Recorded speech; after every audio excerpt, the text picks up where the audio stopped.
Наконец-то место градоначальника сегодня было утверждено исполняющим обязанности президента премьер-министром Садыром Джапаровым. Им стал Балбак Тулебаев. Сегодня он был представлен аппаратом муниципалитета. Чиновники муниципалитета считают, что назначение Садыра Джапарова должен решить основную на сегодня проблему – успокоить митингующих сторонников новой власти, активисты которой требовали себе должности. Наша цель в первую очередь – это работа для города. Во-вторых, я считаю, что Тулебаев Балбак Зарлыкович работал в аппарате мэрии 2 года, и он знает проблемы города. В-третьих, у него отличные организаторские способности, профессионал своего дела. Если он проработает честно, то через некоторое время мы, горожане, можем дать ему оценку. Сейчас в ходе нашего разговора он сказал, что готов проработать честно и прозрачно. Но митинги возле здания мэрии сегодня снова продолжились. Участники были против и за назначение. Однако к ним вышел ИО мэра Балбак Тулебаев и объяснил, что исполняет обязанности градоначальника временно и не будет претендовать на кресло главы столицы, и призвал собравшихся в трудный момент поддержать друг друга.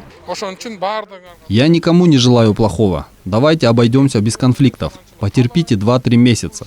Потом будут выборы, назначат нового мэра. На должность я потом даже не буду претендовать. Просто давайте подготовимся к ОЗП и пройдем пандемию.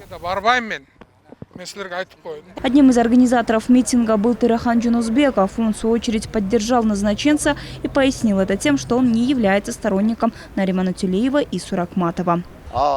Я Балбака Байке поддерживаю изначально, зная его как человека из села, который выполняет свою работу на отлично. Надо дать возможность, потому что он сам говорит, что не поддерживает схему Суракматова и Тюлеева и будет поддерживать молодых. Но если он снова будет поддерживать старую гвардию, и если его слова не будут подтверждены на деле, тогда мы можем говорить, что он недостоин этого кресла.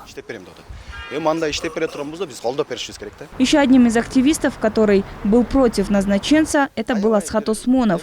Он, напротив, считает, что Тулебаев работал во время Джейенбекова и Суракматова, значит, и политика у него старого образца. И теперь у Тулебаева нет морального права занимать эту должность, считает Осмонов.